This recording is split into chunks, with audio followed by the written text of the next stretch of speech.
ትዝታ ዘአራዳ በታሪክ ማህደር ብዙ ጊዜ ሲወራላቸው የማንሰማቸውና ኢትዮጵያን ለ13 ዓመታት የመሩት ንግሥተ ነገሥታት ዘውዲቱ ምኒልክ ያረፉት በዚህ ሰሞን ነበር፣ ከ95 ዓመት በፊት። ዛሬ በትዝታችን የንግሥተ ነገሥታት ዘውዲቱ ወለቱ ለምኒልክን ህልፈት ልናነሳ ወደድን።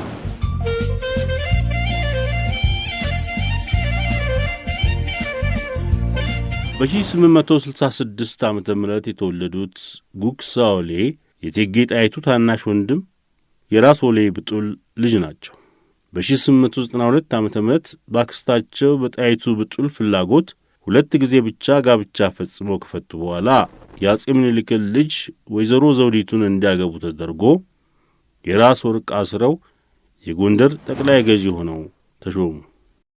በአጼ ምኒልክ የህመም ዘመን ኢትዮጵያን በሙሉ ሥልጣን ሲመሩ የቆዩት ብርሃን ዘኢትዮጵያ ጣይቱ ብጡል መጋቢት 11 ቀን 1902 ዓመተ ምህረት በተሻሩ ጊዜ የልጅ ኢያሱ ሞግዚት ራስ ቢትወደድ ተሰማ ጉግሳ ኦሌን ላክስታቸው በመቆጨት ችግር ሊፈጥሩ ይችላሉ በሚል ጥርጣሬ የበጌምድር ግዛታቸውን ለራስ ወልደ ጊዮርጊስ ሰጥተው በግዞት እንዲቀመጡ አደረጓቸው። ንግሥተ ነገሥታት ዘውዲቱ ምኒልክ የተወለዱት ሚያዝያ 22 ቀን 1898 ዓመተ ምህረት እነዋሪ ከተማ ነው። እናታቸው ወይዘሮ አብቹ የወረይሉ ባላባት ልጅ ናቸው ይባላል። ዳግማዊ ምኒልክ ከዘውዲቱ በፊት ወይዘሮ ሸዋረጋና ልጅ አስፋ ወሰን የሚባሉ ልጆች ወልደው ነበር። ዳግማዊ ምኒልክ ሲሞቱ በሕይወት የነበሩ ልጃቸው ወይዘሮ ዘውዲቱ ብቻ ነበሩ። ወይዘሮ ዘውዲቱ የሸዋና የትግራይ ነገሥታት የፍቅር መገናኛ እንዲሆኑ ታስቦ ገና የ6 ዓመት ተመንፈቅ ልጅ እያሉ ለአፄ ዮሐንስ ልጅ ለራስ አርአያ ዮሐንስ በ1875 ዓመተ ምህረት ጥቅምት ወር ተድረው ነበር። ከ5 ዓመት በኋላ በ1875 የካቲት ወር ራስ አርአያ ዮሐንስ ታመው ስለሞቱ ወይዘሮ ዘውዲቱ ወደ ሸዋ ወደ አባታቸው ተመለሱ። ጥቂት ዓመታት ቆይተው ከእርሳቸው ተፋተው በ1893 በሰኔ ወር ደጃዝማች ጉግሳ ኦሌን በኋላ ራስ አገቡ ይላሉ ደጃዝማች ከበደ ተሰማ በታሪክ ማስታወሻ መጽሐፋቸው። አምባሳደር ዘውዴ ረታ ደግሞ እንዲህ ይላሉ። ዘውዲቱ ምኒልክ በእቴጌ ጣይቱ የጋብቻ ፖሊሲ መሠረት ከበጌምድርና ስሜን ቤተሰብ ጋር ለመቀላቀል የሸዋውን ደጃችቤን ፈተው የብርሃን ዘኢትዮጵያ የወንድም ልጅ ከሆኑት ከጎንደሬው ደጃዝማች ጉግሳ ኦሌ በኋላም ራስ ጋር በሰኔ 1888 ዓመተ ምህረት ሦስተኛውን ጋብቻቸውን ፈጽመው ሲኖሩ ከ1900 ዓመተ ምህረት ወዲህ ንጉሠ ነገሥት ምኒልክ ሕመማቸው እየጸናባቸው ካልጋቸው የማይነሱ ከሆኑ በኋላ ወይዘሮ ዘውዲቱ ከእንጀራ እናታቸው ከእቴጌ ጣይቱ ጋር ሆነው እስከ መጨረሻው ሳይለዩ ሌትና ቀን በማስታመም ቆይተው ነበር። ታኅሳስ 3 ቀን 1906 ዓመተ ምህረት አጼ ምኒልክ በሞቱ ጊዜ በክብር እንዳይቀበሩና በይፋ እንዳይታዘንላቸው አቤቶ ኢያሱ በመከልከላቸው በወይዘሮ ዘውዲቱ ላይ ያደረው እጅግ የመረረ የሐዘን ስሜት መጠን አልነበረውም። ሐዘናቸው በዚህ ብቻ አልቆመም። ኢትዮጵያን በሙሉ ሥልጣን በመምራት ላይ ያሉት የታላቅ እህታቸው ልጅ ኢያሱ አባ ጤና ባልታወቀ ምክንያት አንድ ቀን ተነስተው እቴጌ ጣይቱ ቤተ መንግሥቱን ለቀው እንጦጦ ማርያም ሄደው እንዲኖሩ፣ አክስታቸው ወይዘሮ ዘውዲቱም በሸዋ አውራጃ በሙሉ ወረዳ ፋሌ በተባለው ርስታቸው ላይ በግዞት እንዲቀመጡ ወሰኑባቸው። ከጥቂት ጊዜ በኋላም ባለቤታቸው ራስ ጉግሳ ኦሌ አብረዋቸው ፋሌ እንዲኖሩ ተፈቀደላቸው። ከ2 ዓመት በኋላ መስከረም 17 1909 ልጅ ኢያሱ ተሽረው ወይዘሮ ዘውዲቱ ንግሥተ ነገሥታት ሲባሉ ባለቤታቸው ጉግሳ ኦሌ ሚስቴ ንግሥት ስትሆን እኔም ንጉሥነት ይጠብቀኛል በሚል ስሜት ደስ ብሏቸው ነበር። ከባለቤታቸው ጋር በደመቀ አጀብ አዲስ አበባ ሲደርሱ በመንፈሳዊ እምነትና ፖለቲካዊ ተንኰል የተዋሃደበት ሴራ ጠበቃቸው። እግዚአብሔር እኔን ሴቲቱን መርጦ ለዚህ ትልቅ ዘውድና ዙፋን ካበቃኝ ለብቻዬ እንጂ ከባል ጋር መኖር የለብኝም ብለው ንግሥቲቱ ወስነዋል ተብሎ በአደባባይ ተነገረ። ጉግሳ ኦሌን በእንዲህ አይነት መንገድ ከባለቤታቸው መለያየቱ ከተፈጸመ በኋላ ወደ አባቴ አገርና ወደ ቀድሞ ግዛቴ ወደ ጎንደር ይመልሱኝ ይሆናል ብለው ሲጠብቁ ራስ ወልደ ጊዮርጊስ የጎንደር ንጉሥ ተብለው ዘውድ እንዲጭኑ ተደረገ። እሳቸው ግን በኋላ የአማራ ሳይንት ግዛት ተሰጣቸው ተብሎ በአዋጅ ተነገረ። ጉግሳ ዋሌ ባለቤታቸውንም የጎንደር ግዛታቸውንም አጡ። ከአንድ ዓመት በኋላ ንጉሥ ወልደ ጊዮርጊስ በድንገት ታመው ሲሞቱ ግዛታቸው ከነሙሉ ክብሩ ይሰጠኛል ብለው ቢያስቡም ግዛቱን በሹመት ይረከባሉ እንጂ ዘውዱን አይጭኑም የሚል ውሳኔ ተደረገባቸው። በዚህ አይነት በሸዋ መሳፍንት ላይ ከፍ ያለ ቂም ይዘው ቆዩ። የሸዋ መሳፍንት ከመንፈሳዊ አባቶች ጋር በመተባበር ወይዘሮ ዘውዲቱን በ40ኛው ዕድሜያቸው ከዚህ ዓለም ደስታ እንዲቀጩ ያደረጓቸው የጣይቱ ብጡል የወንድም ልጅ የሆኑት ባለቤታቸው ራስ ጉግሳ ዋሌ ሥልጣን ውስጥ ልግባ ብለው እንዳይበጠብጡ ለማራቅ እንጂ በእውነትስ የኢትዮጵያ ንግሥት እንድትሆን የተመረጠች ሴት ከባሏ መለያየት አለባት የሚል ሕግ ወይም ልማድ ኖሮ አይደለም። ንግሥተ ነገሥታት ዘውዲቱ ባላሰቡትና ባልጠበቁት መንገድ የግዞት ቤታቸውን ከለቀቁ ከ48 ሰዓት በኋላ መስከረም 22 ቀን 1909 ዓ.ም ሰኞ እኩለ ቀን ላይ በታላቁ ቤተ መንግሥት የአባታቸውን የዙፋን ወንበር ሲረከቡ የንግሥና በዓላቸው የካቲት 4 ቀን 1909 ዓ.ም እሁድ በደመቀ ሥነ ሥርዓት እንዲከበር ተወስኗል።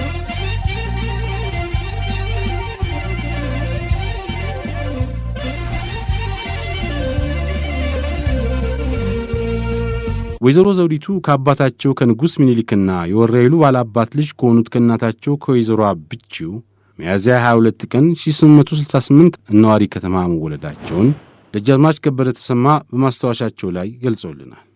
ከሳቸው በፊት ከምኒልክ የተወለዱት እህታቸው ወይዘሮ ሸዋረጋና ወንድማቸው ልጅ አስፋዋሰን ያለ ጊዜያቸው በቶሎ ሲሞቱ በሕይወት የቆዩት ወይዘሮ ዘውዲቱ ብቻ ነበሩ። ዘውዲቱ ምኒልክ በተወለዱ ጊዜ እንደ ተፈሪ መኮንን አንድ ቀን የኢትዮጵያን ዘውድ ለመጫን ይበቃሉ ተብሎ የተነገረላቸው ትንቢት ወይም ንግርት አልነበረም። እሳቸውም ምናልባት ደህና ትዳር ይዘው በተድላና በደስታ ሕይወታቸውን ለማሳለፍ በጸሎት ለፈጣሪያቸው አመልክተው ይሆናል እንጂ አንድ ቀን የኢትዮጵያ ንግሥት ሆናለሁ ብለው እንኳንስ በሆናቸው በሕልማቸውም እንዳላሰቡት የሚታመን ነው ይላሉ አምባሳደር ዘውዴ በመጽሐፋቸው። እርግጥ ከምኒልክ በኋላ በኢትዮጵያ ሴት ትነግሳለች የሚል ንግርት አለ እየተባለ ቢወራም ምናልባት ይደርሳል ብሎ ሰው ሁሉ ያሰበው ኃይለኛይቱን እመቤት ጣይቱ ብጡልን ነው እንጂ እኚህን እጅግ የዋህና ሰላማዊ የሆኑትን ወይዘሮ ዘውዲቱን አልነበረም። የተአምር ትርጉሙ አንድ የማይጠበቅ ነገር በድንገት ሲደርስ መሆኑ ከታመነበት መስከረም 17 ቀን 1909 ዓ.ም ዘውዲቱ ምኒልክ ንግሥተ ነገሥታት ዘኢትዮጵያ ተብለው የአባታቸውን ዘውድ እንዲደፉ የተወሰነው በተአምር ነው ለማለት ይቻላል። ከ1900 ዓ.ም ወዲህ ንጉሠ ነገሥት ምኒልክ ሕመማቸውን እየጸናባቸው ካልጋቸው የማይነሱ ከሆኑ በኋላ ወይዘሮ ዘውዲቱ ከእንጀራ እናታቸው ከእቴጌ ጣይቱ ጋር ሆነው እስከ መጨረሻው ሳይለዩ ሌትና ቀን በማስታመም ቆይተው ነበር። ታኅሳስ 3 ቀን 1906 ዓ.ም አጼ ምኒልክ በሞቱ ጊዜ ኢትዮጵያን በሙሉ ሥልጣን በመምራት ላይ ያሉት የታላቅ እህታቸው ልጅ ኢያሱ አባጤና ባልታወቀ ምክንያት አንድ ቀን ተነስተው እቴጌ ጣይቱ ቤተ መንግሥቱን ለቀው እንጦጦ ማርያም ሄደው እንዲኖሩ፣ ክስታቸው ወይዘሮ ዘውዲቱም በሸዋ አውራጃ በሙሉ ወረዳ ልዩ ስሙ ፋሌ በተባለው ርስታቸው ላይ በግዞት እንዲቀመጡ ወሰኑባቸው። ከጥቂት ጊዜም በኋላ ባለቤታቸው ራስ ጉግሳ ዋሌ አብረዋቸው ፋሌ እንዲኖሩ ተፈቀደላቸው። ወይዘሮ ዘውዲቱ የግዞት ሕይወት የተፈረደባቸውን ምክንያት ምን እንደሆነ ባያውቁም ጌታ ኢያሱ የወሰነውን መቀበል አለብን ብለው ከባለቤታቸው ጋር ኑሯቸውን ቀጠሉ። ሐሙስ መስከረም 18 ቀን 1909 ዓ.ም የአጼ ምኒልክ የግቢ ሚኒስትር ደጃች መታፈሪያ መልከ ጼዴቅ ከፍተኛ አጀብ አስከትለው በወርቅ ዕቃዎች ያጌጡ ሰጋር በቅሎች አሰልፈው ከግዞተኛዋ ቤት ሲደርሱ ወይዘሮ ዘውዲቱና ባለቤታቸው የተቀበሏቸው አባ ጤና ኢያሱ ወዴት አስረው ሊወስዱን ይሆን በሚል የተጨነቀ መንፈስ ነበር። ከአንድ ቀን በፊት በአዲስ አበባ በአጼ ምኒልክ ቤተ መንግሥትና አደባባይ ላይ ለኢትዮጵያ አስተዳደር የተደረገውን ለውጥ ወይዘሮ ዘውዲቱና ራስ ጉግሳ አልሰሙም። ንግሥተ ነገሥታት ዘውዲቱ ወለቱ ለዳግማዊ ምኒልክ ንጉሠ ነገሥት ዘኢትዮጵያ ተብለው የአባታቸውን ዘውድ ጭነው እንዲነግሡ መሳፍንቱና መኳንንቱ ሕዝቡና ሰራዊቱ በአንድነት ተስማምተው መስከረም 17 ቀን ትናንት ወስነዋል ብለው የግቢው ሚኒስትር ሲገልጹላቸው እጅግ ሩሩህና ሰላማዊ የሆኑት ሴት ከመደንገጣቸውን ብዛት ለጊዜው ምን መልስ መስጠት ወይም ምን ማድረግ እንዳለባቸው አያውቁም ነበር። ከጥቂት ጊዜ ጸጥታ በኋላ እኔ እንድነግስ የተወሰነው ጌታ ኢያሱ ምን ሆኖ ነው የሚል ጥያቄ አቀረቡ። በአፄ ምኒልክ ቤተ መንግሥት በተደረገው በታላቁ ስብሰባ ላይ ስለተደረገው ሁኔታ ሁሉ አስረዷቸው። ዘውዲቱ ከዓይናቸው የሚፈሰው እንባ ከፊታቸው አልፎ ሸማቸውን እንዳራሰው በቦታው ላይ ተገኝቶ የነበሩ ሰዎች በጥልቅ ስሜት ያስታውሱት እንደነበር ይነገራል።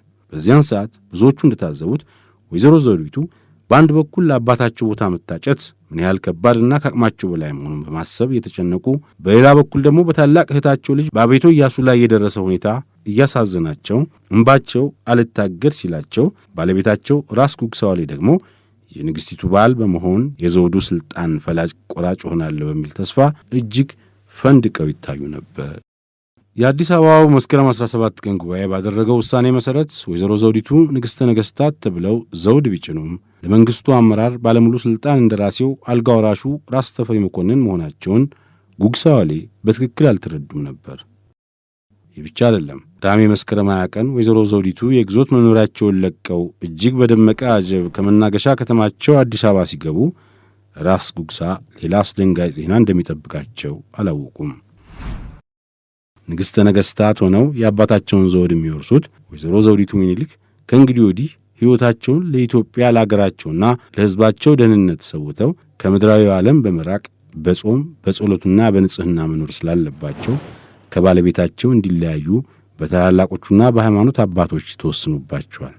ስለዚህ የንግሥቲቱ ባል በመሆኔ በንጉሥ ደረጃ የወርቅ ወንበር ተዘጋጅቶልኝ ተከብሬና ታፍሬ በሰፊው እንደላቀቃለሁ ብለው ሲያልሙ የነበሩት እንኳንስ የሥልጣኑን አይወጉ ተካፋይ ለመሆን ቀርቶ ከሚስታቸው ጋር አንድ አካል አንድ አምሳል ሆኖ ለመኖር እንኳን እንዳልተፈቀደላቸው በተነገራቸው ጊዜ ምን ያህል ብስጭት፣ ምን ያህል ሐዘን እንደተሰማቸው መገመት ይቻላል።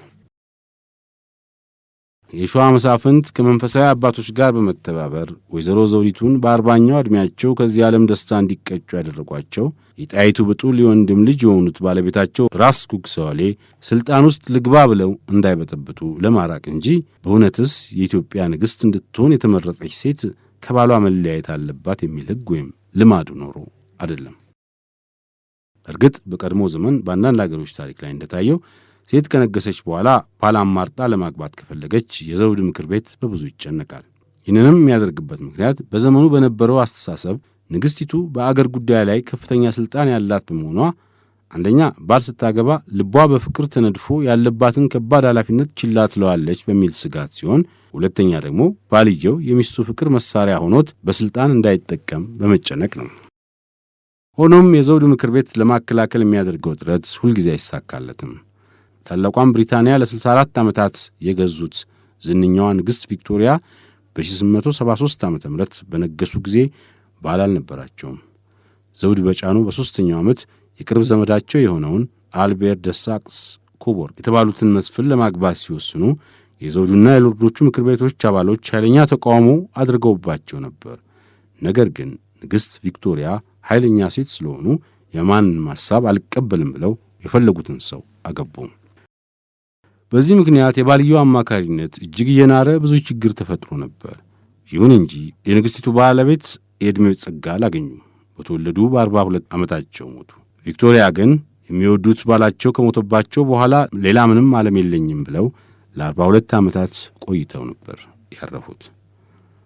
ሴት ልጅ ከመንገሷ በፊት ባል አግብታ ትኖር የነበረች ከሆነ ለመንገስ ስትዘጋጅ እንደ ወይዘሮ ዘውዲቱ መለያየት አለብሽ ተብላ የተፈረደባት እስካሁን በታሪክ አልታየም።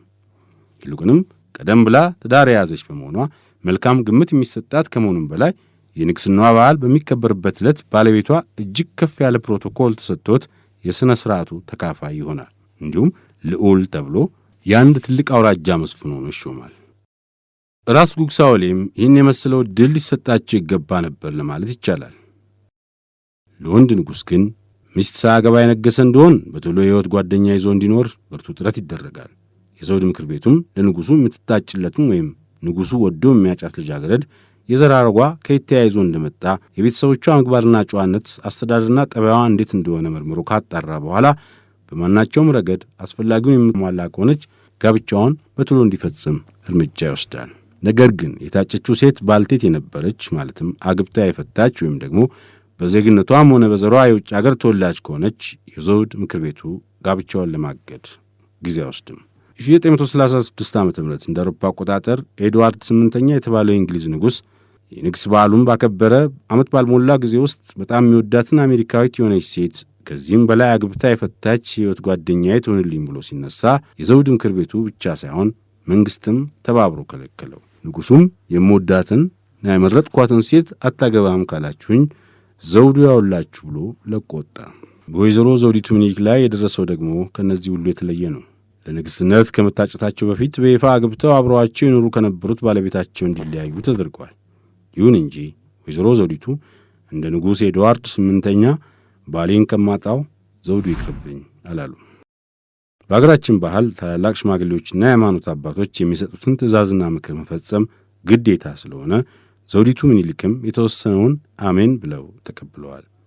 የሸዋ ብልሃት የረቀቀ ስለሆነ ለሕዝቡ የተነገረው ንግሥት ራሳቸው ማንም ሳያሳስባቸው ከእንግዲህ ወዲህ ሕይወቴ ለኢትዮጵያ ሕዝብ ደህንነት ስለሆነ ከዚህ የተለየ ዓለም የለኝም በማለት በጾምና በጸሎት ተወስነው ለመኖር ቆርጠዋል ተብሎ ነው።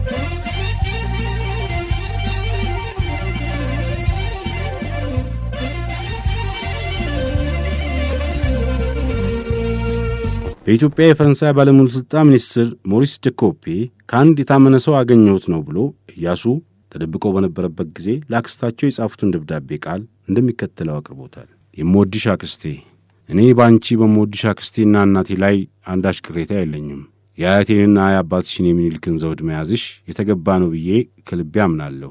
እኔ የማላምንበትና የማልቀበለው የደጃዝማች ተፈሪን አልጋ ወራሽነት ነው። እሱም ምን አገባው? አንቺ ዘውዱን እንዳያሽ መቆየት አለብሽ። እኔ የአልጋ ወራሽነቱ ቦታ ይገባኛል። በመጀመሪያ ማድረግ የሚያስፈልገው ደጃዝማች ተፈሪን ከአልጋ ወራሽነት ማባረር ነው። አንቺ ከበረታሽልኝ እኔ ሰዎችን አደራጅቼ ባልታሰበ ቀንና ሰዓት ከተፍላለሁ። የጦር ሚኒስትሩን በቀላሉ የሐሳባችን ደጋፊ እንዲሆኑ ማድረግ እንችላለን። ሚስተር ደኮፔ ይህን ደብዳቤ ከመንገድ ላይ ያስጠለፉት ራስ ተፈሪ ናቸው ይላል። ልጅ ኢያሱ የአዳል በረሃን ለቀው ትግራይ ከገቡ በኋላ ለአክስታቸው ለንግሥት ብቻ ሳይሆን ወዳጆቼ ናቸው ለሚሏቸው አንዳንድ መኳንንቶች ደብዳቤ ይጽፉ እንደነበረ ታውቋል። ወይዘሮ ዘውዲቱ ምኒልክ ንግሥተ ነገሥታት እንዲባሉ ቢወሰንም እስከ የካቲት ድረስ ንግሥተ ነገሥታት ዘውዲቱ ዘውድ አልጫኑ ነበር። የንግሥት ዘውዲቱ የዘውድ በዓል በየካቲት 4 ቀን 1909 ዓ.ም እንዲሆን ጳጳሱና ልዑል አልጋ ወራሽ መኳንንቱም ባሉበት በቤተ መንግሥት ምክር ተደርጎ ተወሰነ። የዘውዲቱ ምኒልክ ንግሥተ ነገሥታትነትና የተፈሪ መኮንን ባለሙሉ ሥልጣን አልጋ ወራሽነት ከተመሠረተበት ጊዜ ጀምሮ በሁለቱ መካከል ያለው ግንኙነት አንድ ጊዜ በፍቅር ሲሰምር፣ ሌላ ጊዜ ባለመግባባት ሲሻክር ተለዋዋጭ እየሆነ ለብዙ ዓመታት ኖረ። ባለሙሉ ሥልጣን እንደራሴው የሚያቀርቡላቸውን ታላላቅ ጉዳዮች ዘውዲቱ ምኒልክ ያለማመንታት ስለሚስማሙላቸው ተፈሪ መኮንን ተደስተዋል እየተባለ በሚወራበት ጊዜ በድንገት የፈነዳው የደጃዝማች አባውቃው ብሩ ጉዳይ ንግሥቲቱና አልጋ ወራሹን የሚያለያይ ሆነ። አባውቃው ወሬ ሰምቻለሁ ብለው አገር ለማሸበር በገዛ ራሳቸው የወሰዱት እርምጃ ምን ያህል ከፍተኛ ወንጀል መሆኑን ንግሥቲቱን ለማስረዳት 8 ሰዓቶች የፈጀ ንግግር በማስፈለጉ ለአልጋ ወራሽ ተፈሪ በዚህ አኳኋን የወደፊቱን አሰራር እጅግ የሚያሳስብና ተስፋ የሚያስቆርጥ መስሎ ታያቸው። የራስ ተፈሪ ታማኞች ጉዳዩን ሲያጠኑ ንግሥቲቱ በአንዳንድ ታላላቅ ጉዳዮች ላይ የኔ ሐሳብ መደመጥ አለበት በማለት የሚያስቸግሩ ከሆነ ኢትዮጵያ በአጭር ጊዜ ውስጥ ወደ ሥልጣኔ ለመራመድ የገባችውን ቃል ኪዳን ለመፈጸም አትችልም የሚል ብርቱ ስጋት አደረባቸው። አንድ ዘላቂ መፍትሔ ማግኘት አለበት በማለት የአልጋ ወራሽ ወገኖች ተሰብስበው ሲያጠኑ ያለው አማራጭ 2 መንገድ ብቻውን አገኙት። አንደኛው መንገድ ለኢትዮጵያ ሥልጣኔና እድገት፣ ለኢትዮጵያ ነጻነትና ደህንነት ሲባል ኩዴታ ተደርጎ ራስ ተፈሪ ንጉሠ ነገሥት መሆናቸው እንዲታወጅና የቀድሞይቱ ንግሥት ዘውዲቱ እንደ እናት ተከብረው በአባታቸው በአፄ ምኒልክ እልፍኝ ምንም ሳይጎልባቸው እስከ ሕይወታቸው ፍጻሜ ድረስ እንዲኖሩ ማድረግ ነው። ሁለተኛው አማራጭ ደግሞ ዘውዲቱ ምኒልክ በንግሥትነት መንበራቸው ላይ እንዳሉ ሆነው ራስ ተፈሪ ንጉሥ እንዲባሉና አልጋ ወራሽነታቸውን እንደያዙ የመንግሥቱን አስተዳደር በሙሉ ሥልጣን እንዲመሩ ማድረግ ይቻላል የሚል ነው። የምኒልክና የመኮንን ልጆች በሥልጣን ተጣልተው አልጋ ወራሹ የንግሥቲቱን ዘውድ ቀምቶ ነገሰበት መባልን አልጋ ወራሹ አልፈልግም አሉ። ንግሥቲቱ ከመንግሥቱ አስተዳደር ውስጥ እየገቡ ማስቸገራቸውን እንዲያቆሙ ያለው አማራጭ ራስ ተፈሪን ንጉሥ ማድረግ ብቻ ከሆነ ዘውዲቱ ምኒልክ ሐሳቡን ተቀብለው እንዲያጸድቁት ምን ማድረግ ይሻላል ለሚለው ጥያቄ መልሱ ቀላል አልነበረም። ከዚህ ከንጉሥነት የሹመት ጥያቄ ጀምሮ ዘውዲቱ ምኒልክና ተፈሪ መኮንን በመካከላቸው በተፈጠረው አለመግባባት ምክንያት ስለተራራቁ ቀድሞ ሲጠራሩበት የነበረው ልጄ፣ ወንድሜ፣ እናቴ፣ እመቤቴ የሚለው ቃል መቀዝቀዙ በግልጽ ታየ። ደጃዝማች ከበደ በማስታወሻቸው ላይ እንደገለጹት አልጋ ወራሹ ዘውድ ከጫኑ በኋላ የንግሥቲቱና የንጉሡ ግንኙነት ከአንገት በላይ ሆነ።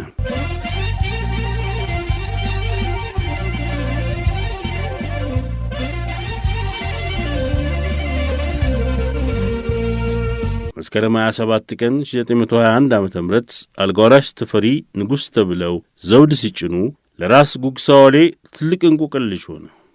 በየትኛውም ዓለም አልጋ ወራሽ የሆነ ነጋሲ ንጉሡ ሲሞት ይጠብቃል እንጂ እኔም በአልጋ ወራሽነቴ ንጉሥ መባል አለብኝ ብሎ ዘውድ አይጭንም። ተንኰለኛው ተፈሪ ይህንን ያደረገው ያቺን የዋህና ቅድስት ሴት አስገድዶ ሥልጣኗን ለመቀማት መሆኑ የማይጠረጠር ነው። እንግዲህ ከዚህ የበለጠ ምን እስኪደርስ እንጠብቃለን? የራስ ተፈሪ መጫወቻ ከመሆን ወይ ሞት ወይ ሕይወት ብለን መነሳት አለብን እያሉ በሚበሳጩበት ጊዜ ከጎጃም ራስ ኃይሉ ተክለ ሃይማኖት፣ ከትግራይ ራስ ስዩም መንገሻና ራስ ጉግሳ ራያ የተፈሪን ንጉሥነት አንቀበልም ብለዋል የሚል ዜና ደረሳቸው። በዚህ ጊዜ ጉግሳ ዋሌ በደስታ ዘለሉ፣ መላላክ ጀመሩ። ራስ ስዩምና ራስ ጉግሳ ራያ ድምፃቸውን ሲያጠፉ የጎጃሙ ራስ ኃይሉ እተባበራለሁ የሚል መልስ ሰጡ። በተጨማሪም በጎንደር ነዋሪ የሆነው የጣሊያን መንግሥት ቆንስል ሲኞር ራፋኤል ደላውሮ ራስ ጉግሳን በወዳጅነት ተጠግቶ ንጉሥ ተፈሪን ከሥልጣን ለማውረድ ለሚያዘጋጁት ጦር የጣሊያን መንግሥት የመሣሪያና የገንዘብ እርዳታ የሚያደርግላቸው መሆኑን ሲነግራቸው መንፈሳቸው ተጠናከረ። ራስ ኃይሉ ተክለ ሃይማኖት ጉዳዩን በጥሞና ሲያጠኑት ከጉግሳ ዋሌ ጋር በመሆን በተፈሪ መኮንን ላይ ድል ቢቀዳጁ እንኳን ባልና ሚስቶቹን ዘውዲቱንና ጉግሳን ንጉሥና ንግሥት ከማስደረግ በስተቀር ለራሳቸው ምንም እንደማይጠቅማቸው ተገንዝበው ከንጉሥ አልጋ ወራሽ ጋር መልካም የዲፕሎማሲ ግንኙነት ማድረግን መረጡ። ጉግሳ ዋሌ ምንም እንኳን የጎጃሙ መስፍን ቢከዷቸውም በአንድ በኩል የኢትዮጵያ ሕዝብ በተፈሪ ላይ በመነሳቴ ይከተለኛል ብለው ስላመኑ፣ በሌላ በኩል ደግሞ ከጣሊያን መንግሥት ብዙ የጦር መሣሪያ እንደሚያገኙ ቆንስሉ ራፋኤል ደላውሮ ቃል ስለሰጣቸው ለንጉሥ አልጋ ወራሽ አልታዘዝም ማለታቸውን አጠናከሩ። በአባትህ በራስ ወሌ፣ በእናትህ በእቴጌ ጣይቱ፣ በምትወዳቸው በአጼ ምኒልክ፣ በምታምነው መድኃኔ ዓለም እባክህ ምክሬን ስማኝ እያሉ ንግሥተ ነገሥታት ዘውዲቱ እንደዚያ ሲለምኗቸው አባ ደልድል ጉግሳ አሻፈረኝ ብለው ለሞት የሚያበቃቸውን የጦርነቱን መንገድ መረጡ። አባ ደልድል ጉግሳ ሰኞ መጋቢት 22 ቀን 1922 ዓ.ም በዋድራ አውራጃ አንቺም በሚባለው ሜዳ ላይ 10,000 ጦር ይዘው ከራስ ሙሉጌታ 30,000 ሰራዊት ጋር ገጠሙ። በሰማይ የተፈሪ መኮንን አውሮፕላን ቦምብ እያዘነበባቸው፣ በምድር መድፉ እሳቱን እያወዘገዘገባቸው የአባ ደልድል ኃይል ከ3 ሰዓት የበለጠ መመከት አልቻለም። በጦርነቱ ራስ ጉግሳ በጥይት ተመትተው ሲወድቁ የጦር አዝማቹ ፊታውራሪ ሹምዬ ጓንጉል ድል ሆነው እጃቸውን ሰጡ። የራስ ጉግሳ ድል መሆንና በውጊያው ላይ መውደቅ አዲስ አበባ እንደተሰማ ምንም እንኳን ትልቅ ደስታ ሆኖ መድፍ ቢተኮስም የአባ ደልድል መሞት ለንግሥቲቱ አልተነገረም። የቅርብ አገልጋዮቻቸው እንደተናገሩት ግርማዊት ንግሥት ከመጋቢት 8 ቀን 1922 ዓ.ም ጀምሮ ከኃይለኛ ጉንፋን ጋር ክፉ ምች መጥቷቸው ታሞ ነበር። በዚያን ዘመን ምች የሚባለው ሕመም ዛሬ ኢንፍሉዌንዛ ወይም ግሪፕ እንደሚባለው አይነት ሆኖ ከፍተኛ ትኩሳትን የሚያመጣና ሰውነትን እየቀረጣጠፈ የሚያሰቃይ በሽታ ነው። ከዚህ በላይ ደግሞ ንግሥቲቱ በቅርብ ጊዜ የታወቀ ከፍተኛ የስኳር በሽታ ስላለባቸው ዘመናዊዎቹ ሐኪሞች በሞስኮቭ አገር የተማሩት ሐኪም ግዛው ገብረ መስቀልና ፈረንሳዊ ዶክተር ጀርመን በጊዜው በነበረው መድኃኒት የተሻለውን ሕክምና ማድረጋቸው አልቀረም ነበር።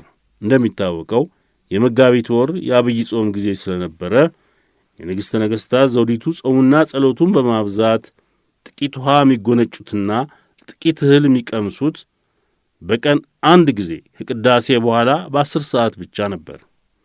በዚህ ምክንያት መላ ሕዋሳታቸው በጣም ስለደከመ ከትኩሳቱ ጋር የስኳሩ ሕመም እያየለባቸው መጣ።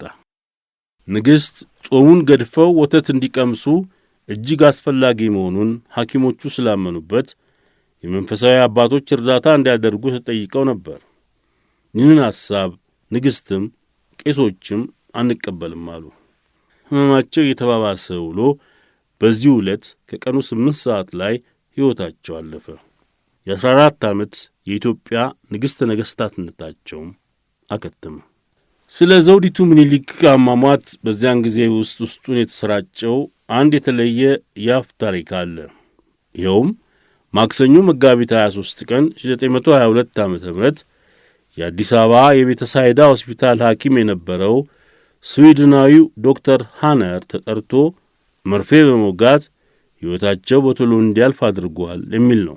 ሕዝቡም ይህንን በሹክሹክታ የሚተላለፈውን ወሬ በመከተል የሐዘን እንጉርጉሮውን ሲገልጥ ወትሮም በቤታቸው ድመት አይወዳቸው፣ አሁንም በድንገት አነር ገደላቸው ብሏል።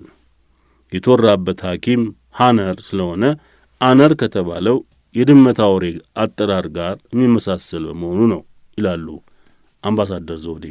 ብላታ መርሴ ሐዘን ወልደ ቂርቆስ ደግሞ እንዲህ ይላሉ። በመጋቢት 23 ቀን ማክሰኞ ሕመማቸው ጸንቶ ትኩሳት ስለበዛባቸው በመንፈሳዊ መንገድ በሃይማኖት ፈውስ እንዲያገኙ በማሰብ ከገዳመ ኪዳነ ምሕረት ጠበል በመኪና አስመጥተው አቡነ ሳዊሮስና የፍሩክታው መምህር አባ ገብረ ማርያም ጠበሉን ባርከው ሌሊቱን ተጠመቁበት። ከተጠመቁ በኋላም ትኩሳቱ ጸንቶ ሰውነታቸው ስለደከመ ለሐኪሞቹ አስቸኳይ ጥሪ ተላከባቸው። ፈረንሳዊ ሐኪም በዳተኝነት ወደ ኋላ ዘግይቶ ሲመጣ ሐኪም ግዛው ግን ወዲያው በቶሎ ደረሰና እጃቸውን ይዞ የደም ስር ትርታ ከመረመረ በኋላ ሕይወታቸው በአስጊ ሁኔታ የሚገኝ መሆኑን አስታወቀ። ሊያደርገው የቻለውንም የሕክምና እርዳታ አደረገ። በዚህ ጊዜ ከእልፍኝ አሽከሮቹ መካከል የቅርብ አሽከር የሆነ ልጅ ከበደ ተሰማ ወዲያው ሌሊቱን ስልክ ደውሎ በብርቱ መታመማቸውን ለግርማዊ ንጉሥ ተፈሪ አስታወቀ። እሳቸውም ከንጋት በፊት ደርሰው ሁኔታውን ከተመለከቱ በኋላ ደንግጠው ሐኪሞቹ ሁሉ ተሰብስበው አስፈላጊውን እርዳታ እንዲያደርጉ አዘዙ። የቤተ ሳይዳው ሐኪም ስዊድናዊ ዶክተር አነር የኦክሲጅን እርዳታ እየሰጠ በተቻለ ሁሉ በብዙ ደከመ። ይሁን እንጂ የተቈረጠውን ዘመን ለመቀጠል የሚችል የለምና መጋቢት 24 ቀን 1922 ዓ.ም ረቡዕ በ8 ሰዓት በእንቅልፍ አምሳል ያለ ጻር በሰላም አረፉ። ንግሥተ ነገሥታት ዘውዲቱ ምኒልክ በሞት ሲለዩ ከተገጠሙላቸው ብዙ የሐዘን እንጉርጉሮች ጥቂት መስመሮች አድምጠን እናብቃ።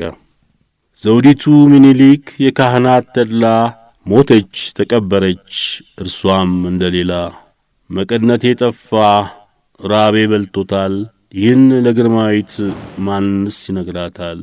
እንግዲህ አልተክልም የጌሾ አታክልት ወይኔ ይበቃኛል ራሴ ንብረት።